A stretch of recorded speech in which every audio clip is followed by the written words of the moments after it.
G'day everyone, and welcome to the fourth of my explainers. Now, unless you've seriously been living under a rock for the last week, you would know that the United States presidential election took place last Tuesday, with the curious result whereby Hillary Clinton won more votes, but Donald Trump will become the president. The reason for this is the operation of the US Electoral College. My son Mitchell asked me to explain the Electoral College, but then he did a bunch of the research too, so this is really an explainer from both of us. The starting point is that the United States, like Australia, is a federation. A federation is formed when a number of pre-existing states come together to form a nation. In Australia, that happened in 1901, when the 6 original states combined to form the Commonwealth of Australia. In the USA, 13 pre-existing colonies up and down the Atlantic coast came together in 1789. So those states united to form the United States. This is very different from somewhere like England, which has a unitary system. You see, in the 10th century, King Athelstan of England conquered all of the smaller kingdoms of England, and then the following century, William the Conqueror conquered the whole nation itself. One of his successors then broke England down into counties and smaller units called tithings and hundreds. You see the difference? In a unitary government, you start with the nation and then divide it into states. You chop it up. In a federation like Australia or the USA, you start with the states and they all do a deal to come together and form a nation. That deal is usually set out in the nation's constitution, and that constitution is often read in the context of other documents made at the time, such as the transcripts of the constitutional conventions in Australia, or the series of pamphlets known as the Federalist Papers, published in the lead-up to American Federation. One of the big questions for any federal deal is how the national leadership will be chosen. In Australia, this really wasn't such a big deal because we just continued to use the British method of having the Crown appoint as the national leader whoever has the support of the lower house of Parliament. All the Australian colonies did the same thing, so it was kind of natural to just keep doing that. The Americans, on the other hand, well, they just fought a revolutionary war against Britain. The last thing they wanted was to keep doing things the British way. And they were heavily influenced by the philosophies of the French Republic, and in particular a writer called Montesquieu, who said that the leader of the government should be outside the Parliament. So the Americans wanted a president, and they wanted that person to be appointed in a way that did not rely on their parliament, the Congress. They were also trying to establish a democracy. So the answer seems fairly simple, right? Let everyone vote and whoever gets the most votes will be the president. Well, the founders of the United States saw a few problems with that, and the Electoral College was their attempt to overcome those problems. The first problem they were trying to overcome was that the states were so different in their sizes. The biggest of the colonies, Pennsylvania and Virginia, had over 400,000 free white people each. Virginia also had nearly 300,000 slaves, but sadly they were not considered as participants in the rights of citizenship. So the biggest states had over 400,000 people. The smaller states, Delaware and Georgia, had about 50,000 free white people. Now, those sorts of differences have persisted. Modern California has around 40 million people. Wyoming has less than 600,000. Can you see the problem this causes? Any presidential candidate who was wildly popular in those big states could probably afford to ignore the small ones altogether, with the result that they wouldn't be the president for the whole country. They wouldn't even need to pretend to be. The second problem was that being an informed voter in the 18th century was hard. No internet, no radio, not even widespread literacy. Newspapers and pamphlets were the new disruptive information technology at the time.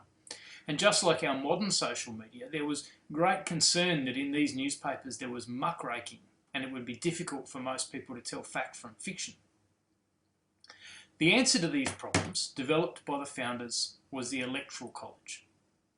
It's not a college in the sense of being a place of learning. This is an older use of the word college, where it simply means a grouping of people who've come together for a purpose. So a university might be an educational college. This is an electoral college. The idea is that instead of directly voting for the president, the voters choose electors. Those electors would be people who were trusted to exercise wisdom, and vote on behalf of everybody else to choose the president. The Electoral College would have just one task, to appoint the president and vice president, then it would be dissolved. So being an elector was a position of power, but only for a very brief time. How did this resolve the problems we've just talked about? Well, first they decided that while the number of electors from each state would be roughly in proportion to the state's sizes, they also decided that every state would be entitled to at least 3 members of the Electoral College. This meant that the small states would inevitably punch above their weight in the Electoral College. Now that still happens. California's 40 million voters together choose 55 members of the Electoral College, or about 1 elector for every 730,000 citizens. Wyoming's 600,000 people get to choose 3 electors, or about 1 for every 200,000 people. If California got the same proportions as Wyoming, it wouldn't have 55 electors, it would have 200. So you can see the advantage which the Electoral College gives to small states, without really harming the interests of the bigger states. After all, California still does have 55 votes to Wyoming's 3.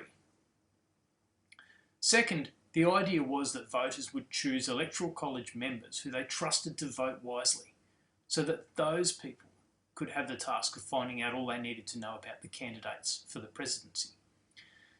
So a citizen in backwater Georgia was not required to try to choose from candidates in Connecticut and New York. Instead, they only had to choose a sufficiently wise and sensible person from their own state. Can you see how, from the perspective of an 18th century federalist, the Electoral College made a lot of sense? A lot has changed since then, however.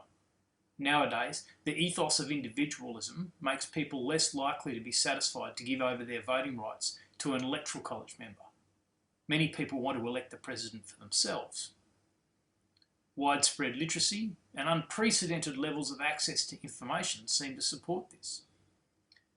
The real change, though, was the development of political parties. The party system in the United States is not quite as rigid as the party system in Australia, but it's still the case that there are 2 massive parties, the Republicans and the Democrats, and these control the overwhelming majority of votes. And the candidates from other parties really have no chance.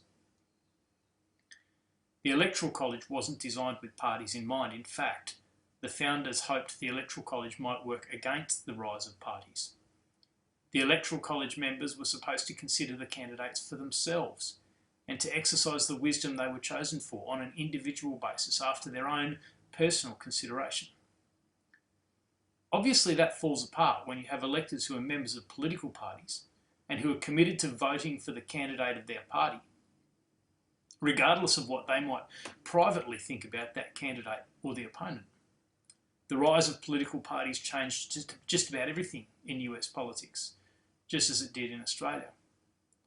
Nowadays, when a voter goes to the polls on the first Tuesday in November, they may be marking the box that says Clinton or Trump, but in reality what they're doing is giving their vote to the Electoral College members which have been nominated by Clinton's party and Trump's party. Now, on its own, that doesn't sound too bad, right? I mean, let's say we had a state with 20 Electoral College members and Trump got 60% of the votes. Well, you might think that would mean he would get 60% of the electors, so 12 out of 20. Well, you'd be wrong. In all but a couple of the United States, it works quite differently. Whichever party obtains the most votes, that party gets all of the Electoral College members for that state. So in California, even if a candidate only won the vote by a few dozen, they would still get all 55 Californian votes in the Electoral College. So the citizens on the losing side are completely scrubbed away. Those people and their wishes are never represented in the Electoral College at all. To make matters worse, many Electoral College members are now bound by state law, and they would be committing an offence if they voted with their conscience and did not follow the directions of the party who won the vote. The result of this is that it's almost impossible for the Electoral College to actually reflect the voting outcome of the federal election. I mean, let's think again about California's 55 votes. If you win California by a measly couple of thousand votes, you get all 55 spots on the Electoral College. And if you win California by 5 million votes, you still get 55 seats on the Electoral College. From time to time, the results of these distortions can be contrary to what many people understand about democracy. This most recent election was one of those. At this stage, it seems quite clear that Hillary Clinton obtained more votes from more Americans than Mr. Trump. However, her votes came in the wrong places. She convincingly won some states, but as we've just learned, it doesn't matter how convincingly you win states. What matters is whether you win enough states. Mr. Trump won less votes from ordinary citizens, but he won enough states that he will convincingly win the vote of the Electoral College and become President of the United States. Thus, we will have a president who can claim the support of the states, but who will not be able to claim the support of a majority of voting Americans. This has only happened 5 times, most recently when President George W. Bush defeated Al Gore in 2000. Now, his presidency, of course, encountered the dreadful events of 9/11 just 8 months after it began, and so most Americans had bigger things on their mind than testing the legitimacy of the presidency. But the question remains, how legitimate is the president of a democratic nation when the president knows that more voters preferred his opponent? For those of you who've been trying to work out what the big kerfuffle is about the Electoral College, I hope this has helped to fill you in. Before I go though, it's worth pointing out that in Australia, our system is not always a lot better. Our Prime Minister is the person who has the support of the most members of the House of Representatives. And it doesn't matter whether those members won their individual seat by 1 vote or 10,000, just the same as for the Electoral College. So this democratic deficit, this failure to deliver on the ideology of democracy, affects us as much as it affects the United States. As ever, if you have a legal topic that you'd like explained, please don't hesitate to let me know by emailing me at anthony.marinac@gmail.com.